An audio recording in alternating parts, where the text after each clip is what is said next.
धन्यवाद उपाध्यक्ष महोदय। आज आपने मुझे एक ऐतिहासिक बिल पे, संविधान संशोधन के 122वें संशोधन के बिल पे बोलने का मौका दिया। उपाध्यक्ष महोदय, भारत विविधताओं से भरा हुआ एक देश है। इसमें भाषा, खान पान, बोली, मान्यताओं, सब में हर जगह विविधता है, परंतु हमारी विशेषता है और लेकिन अनेक ऐसे सूत्र हैं जिसके कारण भारत एकता में बंधा हुआ है। और आगे ये जो प्रस्तावित जीएसटी बिल है, यह बिल भी देश को एकता के सूत्र में बांधने वाला बंधन होगा, ऐसा मेरा विश्वास है। मैं माननीय आपके माध्यम से प्रधानमंत्री जी को और वित्त मंत्री जी को धन्यवाद देना चाहता हूं कि यह ऐतिहासिक क्षण आज होने जा रहा है जिसमें सरकार को एक टैक्स लगाने की मान्यता दी जाएगी। इसी के साथ सभी राजनीतिक दलों का धन्यवाद देना चाहता हूं कि जिन्होंने अपनी मत भिन्नता होते हुए भी देश के विकास के लिए एकजुट होकर सर्वसम्मति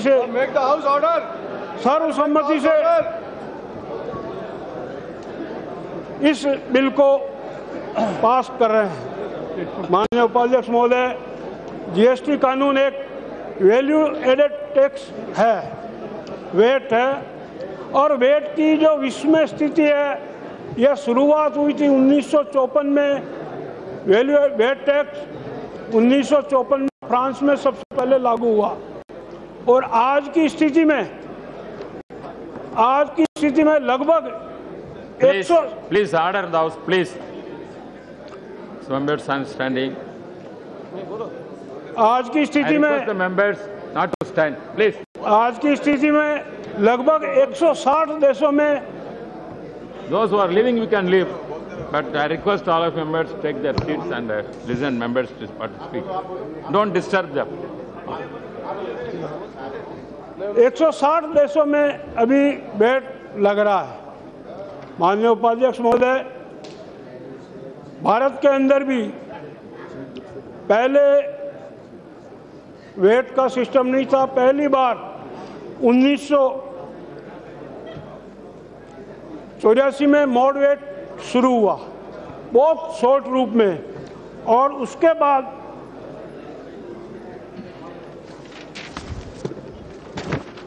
मॉड वेट शुरू हुआ। उसके बाद में 1986 में मॉड वेट शुरू हुआ। यहाँ पे जो कॉन्स्टिट्यूशन के हिसाब से उत्पादन पे केंद्र सरकार का कर लगाने की जिम्मेदारी है और सेल्स पे राज्य सरकार की। और यही अमेंडमेंट अभी संशोधन, अभी जो 122वां संशोधन है, इसमें किया जा रहा ताकि जीएसटी लागू किया जा सके। 1994 में केंद्र सरकार ने सर्विस टैक्स भी लागू किया, जो आज की तारीख में केंद्र के रेवेन्यू का सबसे बड़ा हिस्सा बनने लग गया धीरे धीरे। और उसके बाद यह वैल्यू एडेड सिस्टम और आगे बढ़ाया गया और 2004 में केंद्र द्वारा सैंड वेट का सिस्टम एक्साइज में शुरू किया गया। और इस वैल्यू एडेड टैक्स का जो उद्देश्य है उपाध्यक्ष महोदय, एक ही उद्देश्य है कि जो जितनी वैल्यू का एडिशन करता है उसको उतना ही टैक्स देना पड़े, वहाँ पे उतना ही टैक्स कलेक्ट होए। और इसका उद्देश्य जो है, और उस हिसाब से चालू हुआ। और उसके साथ साथ स्टेट में जो सेल टैक्स लगते थे उस पर भी वेट चालू हुआ उपाध्यक्ष महोदय, और धीरे धीरे इसमें आगे बढ़ोतरी होती गई। मेरा आपसे, कल मैं बेंगलोर गया था और एक रिश्तेदार की फैक्ट्री में गया था, छोटी फैक्ट्री थी रेडीमेड गारमेंट की। तो उसके जो वर्ड है वो आपको बताना चाहता हूँ कि क्या उद्योग या छोटे छोटे जो स्मॉल स्केल और मीडियम वाले क्या सोचते हैं। वो कहते हैं कि भाई साहब, एक फैक्ट्री लगाने के लिए मेरे को सबसे पहले एक्साइज में नंबर लेना, सेल टैक्स में नंबर लेना, सर्विस टैक्स में नंबर लेना, 3-3 अलग डिपार्टमेंट में जाना, 3-3 अलग अलग इंस्पेक्टर।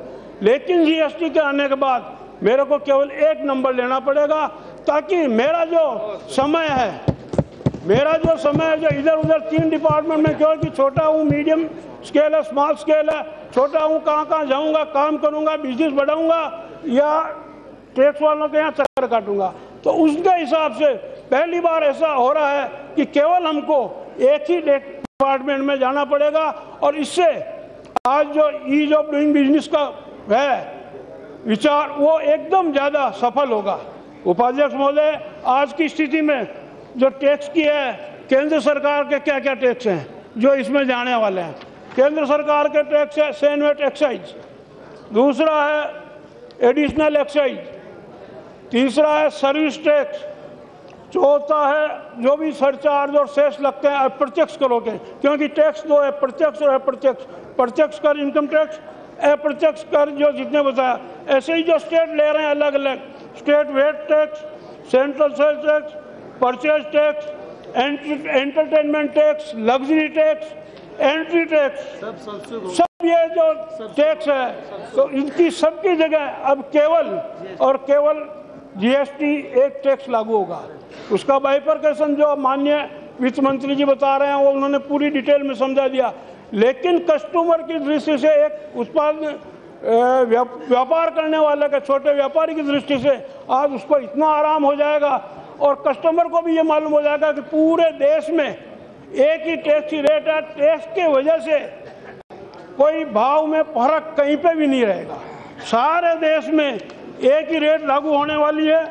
और उससे जो देश में आज जो नए जितने भी एंटरप्रेन्योर आ रहे हैं, नए इंजीनियर जो अपना छोटा मोटा काम शुरू करना चाहते हैं, वो भी अपना काम करने में, नहीं तो आज की तारीख में बहुत तो केवल इसलिए नौकरी करना चाहते हैं कि ये सरकारी झंझटों में कौन इतना फंसे, एक टैक्स, 2 टैक्स, 3 टैक्स। और उसके कारण अब इसका जो जीएसटी के लागू होने के बाद में कम से कम जो ये सरकार का जो एंटरप्रेन्योर्स पर रहता है वो सब कम होगा। उपाध्यक्ष महोदय, इसके अलावा सबसे बड़ा जो इसका फायदा होने वाला है, जो आम जनता को होने वाला है, पहले जैसे क्या होता था, एक्साइज ड्यूटी लगती थी, एक्साइज ड्यूटी का बिल बन के किसी के पास आता था, उस बिल के ऊपर वो फिर सेल टैक्स यानी एक्साइज ड्यूटी के ऊपर टैक्स के ऊपर भी टैक्स, वो सेल टैक्स लगाने के बाद जैसे ही वो बिल बन के गया और किसी स्टेट में गया तो उस टैक्स पर, एक्साइज ड्यूटी पे भी एंट्री टैक्स, मतलब मूल प्राइस पे तो लगे जो लगे, मूल कीमत पे जो लगे, लेकिन वो सेल टैक्स पे, एक्साइज ड्यूटी पे, सब पे मिलकर एंट्री टैक्स और लग जाता था। तो आज इस जीएसटी की जो प्रणाली आ रही है, इसमें सबसे बड़ा जो कंज्यूमर को ये फायदा होने वाला है कि टैक्स के ऊपर टैक्स नहीं लगेगा। टैक्स के ऊपर टैक्स न लगने से जो मल्टीपल टैक्स, एक ही आइटम पर टैक्स, एक्साइज ड्यूटी के ऊपर सेल टैक्स और एक्साइज ड्यूटी के ऊपर एंट्री टैक्स, ये काम जो है धीरे धीरे सब बंद हो जाएगा।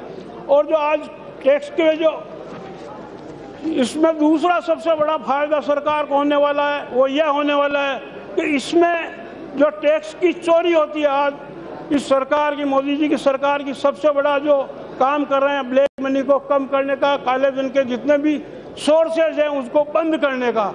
तो इसके अंदर जो टैक्स की चोरी के चांसेस बहुत कम होंगे, क्योंकि हर जगह वो लिंक रहेगा कि भाई को किसने बेचा ताकि इसमें टैक्स का, और दूसरा जो व्यापारी है जिसने माल खरीदा वो वापस बेच रहा है तो उसको केवल उसके प्रॉफिट के ऊपर ही टैक्स देना है, न कि उसकी पूरी लागत पे देना है।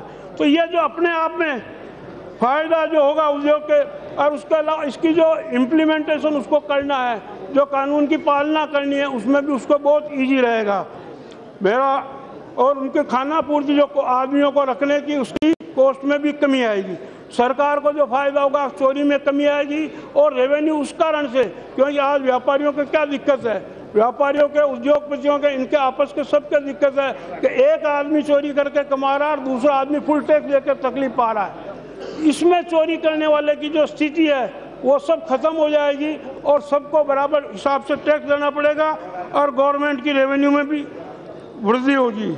उपाध्यक्ष महोदय, क्योंकि डिटेल जैसा माननीय वित्त मंत्री जी ने बताया टैक्स रेट्स वगैरह ये होगी, पर मेरा जो इसमें एक आपसे के माध्यम से यह राय देना है कि टैक्स रेटों का कैलकुलेशन उस हिसाब से हो कि प्रेजेंट में आज के समय में जो अप्रत्यक्ष कर जिस रेट से जिस वस्तु पे लग रहे हो, कम से कम सब मिला के सब, सेल टैक्स हो, एक्साइज ड्यूटी हो, एडिशनल एक्साइज ड्यूटी जो भी हो, काउंटर वेलिंग ड्यूटी हो, जो भी कोई टैक्स हो, वो सब मिला के जितना टैक्स आज की तारीख में लग रहा है, कम से कम जीएसटी के बाद उससे ज़्यादा उस वस्तु पे टैक्स न लगे, इसका पूरा अपने को आगे ध्यान रखेंगे तो इसके लिए आम जनता को फायदा होगा, ताकि कोई भी इसकी वजह से इन्फ्लेशन जो है नहीं होगा।